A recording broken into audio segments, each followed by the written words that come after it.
السلام علیکم ورحمت الله وبرکاته. د نهم ټولګي ګرانو زده کوونکو په دې هیله چې جوړ او روغ بایاست، د دجنې ښوونې نننی درس ته درته ښه راغلاست وایو. د درس عنوان مو دی د مسلمانانو ترمنځ د ورورګلوۍ تړون. راځو په درس باندې شروع کړو. بسم الله الرحمن الرحیم. ګرانو زده کوونکو، د مسلمانانو ترمنځ د ورورګلوۍ تړون په دې درس کې موږ په مدینه منوره کې د پیغمبر علیه السلام د تړونونو څخه بحث کوو. لومړی دا چې پیغمبر علیه السلام په مدینه منوره کې د انصارو مسلمانانو او د مهاجرینو مسلمانانو ترمنځ د ورورګلوۍ تړون کوي. ورپسې په دوام قدم کې د انصارو مسلمانانو د مدینې منورې د مسلمانانو په خپل منځ کې تړون کوي. او په آخر کې پیغمبر علیه السلام د نورو قبایلو سره لکه یهود او ځینې نور قبایل د اسلامي امنیت، اسلامي حکومت ته پرمختګ په هیله نور تړونونه هم کوي چې انشاءالله د درس په جریان کې ورباندې بحث کوو. لومړی د مهاجرینو او انصارو ترمنځ تړون. ګرانو زده کوونکو، مهاجرین هغه صحابه ته ویل کیږي چې د پیغمبر علیه السلام سره یو ځای د مکې مکرمې څخه تللي او په مدینه منوره کې استوګنه غوره کړې ده. دې ته مهاجرین وایي. او د صحابه په تعریف خو تاسو پوهېږئ، هغه کسان چې پیغمبر صلی الله علیه وسلم یې لیدلی، پر هغه ایمان راوړي او پر ایمان باندې وبات شوي، دا صحابه دي. نو دا یو مهاجرین صحابه دي. بل انصار صحابه. انصار صحابه هغه صحابه دي چې د مدینې منورې اصلي اوسیدونکي دي. هلته یې خپل کورونه درلودل، ورې خپل ځایونه درلودل. مهاجر صحابه ورغلل، د دوی سره یو ځای شول. نو پیغمبر علیه السلام د دوی ترمنځ د ورورګلوۍ تړون لاسلیک کړي. کله چې رسول الله صلی الله علیه وسلم مدینه منورې ته ورسېدی، نو د مکې مکرمې صحابه یا مهاجرین دا کسان هغه څوک چې د خپل جایدادونه، خپل مالونه، خپل کورونه دا ټول پرې ایښي وه او هیڅ شی نه ورسره. په بل طرف کې بیا انصار صحابه یا د مدینې منورې کوربه مسلمانان، هغوی د شتمنۍ په لحاظ یو څه د چا پر چم یو څه دارایی یې درلوده. پیغمبر علیه السلام د دوی تر مابینځ د ورورګلوۍ تړون وکړي په داسې ډول چې هر صحابي، هر مهاجر صحابي د بل انصار صحابي ورور کوي. یا په بل عبارت د مکې مکرمې هر راغلی کس د مدینې منورې د هر کس ورور وټاکي. د دې لپاره رسول الله صلی الله علیه وسلم اعلان وکړي. د انس بن مالک رضی الله عنه په کور کې تقریبا 90 کسه صحابه راټول سوه چې د دې 90 کسو نیمه مهاجر صحابه وه، هغه چې د مکې مکرمې څخه راغلي وه. پیغمبر علیه السلام د دوی تر مابینځ د ورورګلوۍ تړون لاسلیک کړي په داسې ډول چې یو مهاجر صحابي د بل انصار صحابي ورور سي. او دا داسې ورورګلوۍ وه چې د اصلي نسبي ورورګلوۍ تر مزو یا تر نسبي ورورګلوۍ هم هغه اړیکې پیاوړې وې، ځکه د الله پیغمبر دوی سره ورونه کړي وه. او بل دا چې د دوی ورورګلوۍ په داسې ډول و چې یو د بل څخه میراث هم وړلی سوی. او دا چې پیغمبر علیه السلام ولې داسې وکړل وروسته په عبرتونو کې راځي. دا ځکه چې دغه خلک نوي په اسلام مشرف سوي دي، وروسته الله جل جلاله اسلام ته پرمختګ ورکوي، مسلمانان پر مخ ځي، په دې پرمختګ کې تکالیف راځي، مشکلات راځي. دلته پیغمبر علیه السلام دوی ته د محبت او د ورورګلوۍ پیغام ورکوي چې تاسې به د خپلو ورونو د پاره تر مال او تر جایداد تېرېږئ. کله چې د قربانۍ فکر په یو چا کې پیدا سو، خپل جایداد یې د بل مسلمان ورور دپاره وقف کړي، نو هغه بیا چې راتلونکي ستونزې پیښیږي، سفرونه پیښیږي، مشکلات پیښیږي، نو هلته بیا نور شیان بیخي تر نورو ورته تېرېږي. نور حکمتونه یې هم درلودل. نو پیغمبر علیه السلام د مهاجرینو او انصارو صحابه تر مابینځ د ورورګلوۍ تړون قائم او لاسلیک کړي چې یو صحابي د بل صحابي ورور وګرځېدي. په دوهم قدم کې د مدینې منورې د اوسېدونکو ترمنځ پیغمبر علیه السلام د ورورګلوۍ تړون وکړي. ځکه الله جل جلاله فرمایي بسم الله الرحمن الرحیم وما ارسلناک الی رحمة للعالمین. پیغمبر علیه السلام ته الله وایي ته موږ رحمت استولې د عالمونو دپاره. نو پیغمبر صلی الله علیه وسلم رښتیا هم رحمت و. د پیغمبر علیه السلام د وجود په وجه په مدینه منوره کې د مدینې منورې د اوسېدونکو تر مابین د 100 کالو یا د پیړیو دښمنۍ له منځه ولاړې.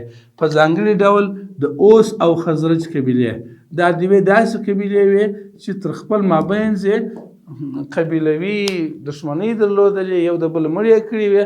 د الله پیغمبر د دغو دوو غټو قبایلو تر مابین د ورورګلوۍ تړون لاسلیک کړي او د دوی تر مابین هغه نفرت و بغض او دښمني له ځانه سره وړل. په درېیم قدم کې چې کله پیغمبر علیه السلام د مسلمانانو ترمنځ د خپلمنځي تړونونو څخه بېغمه سو، فارغ سو، نو بیا د بني عوف له یهودو سره تړون وکړي. بني عوف څوک وه؟ بني عوف یوه ډله وه چې یهود یا د ننني اسرائیل چې موږ ورته وایو دا خلک وه، د مدینې منورې په شاوخوا کې اوسېدل. د مسلمانانو سره یې دښمني هم وه او پټه یې هم ساتل. په ښکاره یې پر مسلمانانو باندې یرغل نه کاوه، بلکې پټ د سایس پټې توطیې پټ چلونه یې مسلمانانو ته جوړول. د الله پیغمبر صلی الله علیه وسلم چې د الله د خوا څخه استازی و، مدبر، هوښیار، ذکي شخصیت و، په ټولو حالاتو باندې ښه پوهېدی. هغه غوښتل چې د بني عوف سره یو ډول تړون وکړي تر څو د دوی د شر څخه خلاص شي او د مسلمانان پرمختګ او د اسلام د مبارک دین خپرېدو ته ورپارېغه شي. نو د دوی سره هم یو تړون لاسلیک کړي چې مادې په دې ډول دي. اوله ماده داسې وه چې یهود او مسلمانان هر څوک پر خپل دین دي. مسلمانان د خپل دین پیروان دي، یهود د خپل دین پیروان دي. نه مسلمانان په یهودو کار لري، نه یهود په مسلمانانو کار لري. هر څوک خپل عبادت په خپلو شرایطو کوي. دوهمه ماده دا وه چې د بهرني یرغل په صورت کې به مسلمانان او یهود په مشترکه دفاع کوي. د مثال په ډول که د مکې څخه یا د مصر څخه یا د بل ځای څخه یو څوک راسي د مدینې منورې حریم نقض کړي، پر مدینه منوره باندې حمله کوي، د مدینې منورې اوسېدونکي چې مسلمانان دي او یا یهود دي، دوی به په مشترک ډول په ګډه سره د دغه دښمن په مقابل کې درېږي او دفاع به کوي. درېیم، دواړه خواوې یو د بل خیرخواوي، دغه که یهود دي که مسلمانان دي، دا دوی خواوې د تړون، هم به یهود د مسلمانانو خیر غواړي، هم به مسلمانان د یهودو خیر غواړي. نه به مسلمانان یهودو ته ضرر رسوي، نه به یهود مسلمانانو ته ضرر رسوي.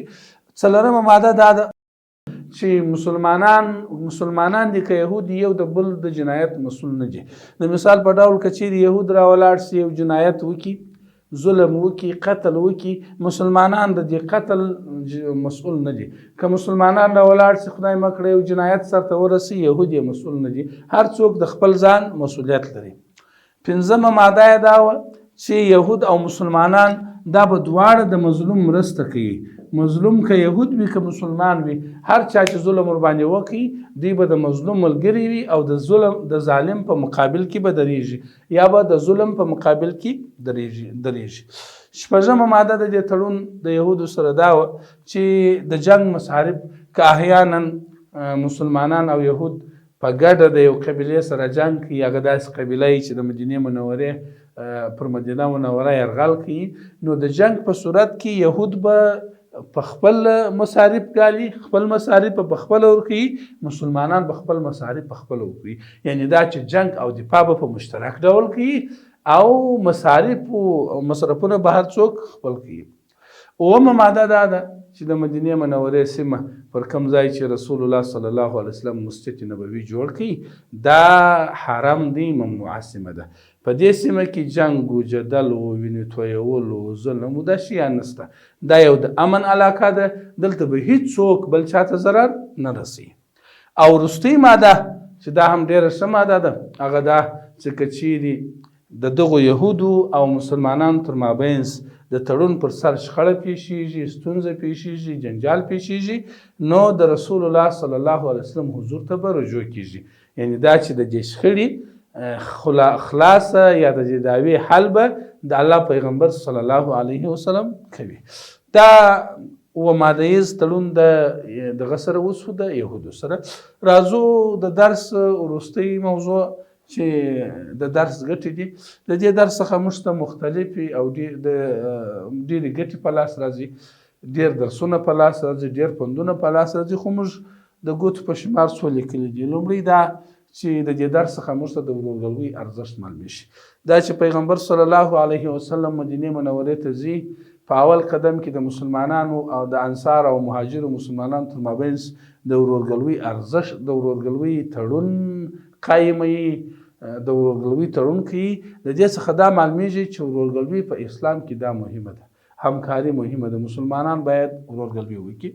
دوهم، د مسلمانانو د مصلحتو، د ګټو، د خپل هیواد د دفاع او د نورو قبیلو د شر څخه د امان په خاطر د مسلمانان کولای شي چې د نورو قبایلو سره تړونونه وکړي په داسې ډول چې اسلامي ارزښتونه، اسلامي مصالح دا په نظر کې ونیول سي او تر پښو لاندې نه سي. دریم، د ګاونډیانو سره ښې اړیکې، دا چې علیه السلام مبارک هم د مسلمانانو تر مابین تړون کوي، هم یې د یهودو سره کوي. د دې څخه دا معلومیږي چې په اسلام کې د ګاونډیانو سره ښې اړیکې د اسلام اساس دی. مسلمانان باید د خپلو ګاونډیانو سره که هغه کورونه وي، که ممالک وي، که کلي وي، که ښارونه وي، باید ښه اړیکې ورسره جوړې کړي، ځکه په دې کې د مسلمانانو ګټه ده. څلورم، د ګاونډي خیرخواهي. مسلمان باید د خپل ګاونډي خیرخوا جوړ شي. هغه لکه مخکې چې مو ویل کې ګاونډی کور وي، کې ګاونډی کلی وي، که ولایت وي، که هیواد وي، باید یو د بل خیرخوا جوړ شي، یو د بل په تاوان کارونه کوي. پنځم، د مظلوم دفاع. دا چې پیغمبر علیه السلام دلته په دې مادو کې وویل چې د مظلوم دفاع به په ګډه یهودو مسلمانان کوي. د دې څخه معلومیږي چې د مظلوم دفاع په اسلام کې ارزښتناک او مهم عمل دی، ځکه پیغمبر علیه السلام ورته توجه کړې ده. که چیرې د مظلومانو دفاع ونه سي، د ظلم مخه نه نیول کېږي. کله چې ظلم په یو هیواد او په یو وطن او په یو منطقه کې جاري سو، نو بیا په هغه منطقه کې خیر ډېر نشته. او شپږم، اسلامي هیواد باید د ښه امنیت دپاره د نورو هیوادونو سره لکه مخکې چې مو ویل داسې تړونونه ولري چې اسلامي مصالح، اسلامي ارزښتونه او اسلامي ګټې په نظر کې نیول شوي. ګرانو شاګردانو، دا زموږ د نن ورځې د دیني ښوونې درس چې د مسلمانانو د تړونونو په اړه، هغه تړونونه چې پیغمبر علیه السلام په مدینه منوره کې ترسره کړل. تر بیا چې ستاسو په خدمت کې حاضرېږم، تاسو پر لوی او مهربان رب سپارم. پاته وخت په خیر. والسلام علیکم ورحمة الله وبرکاته.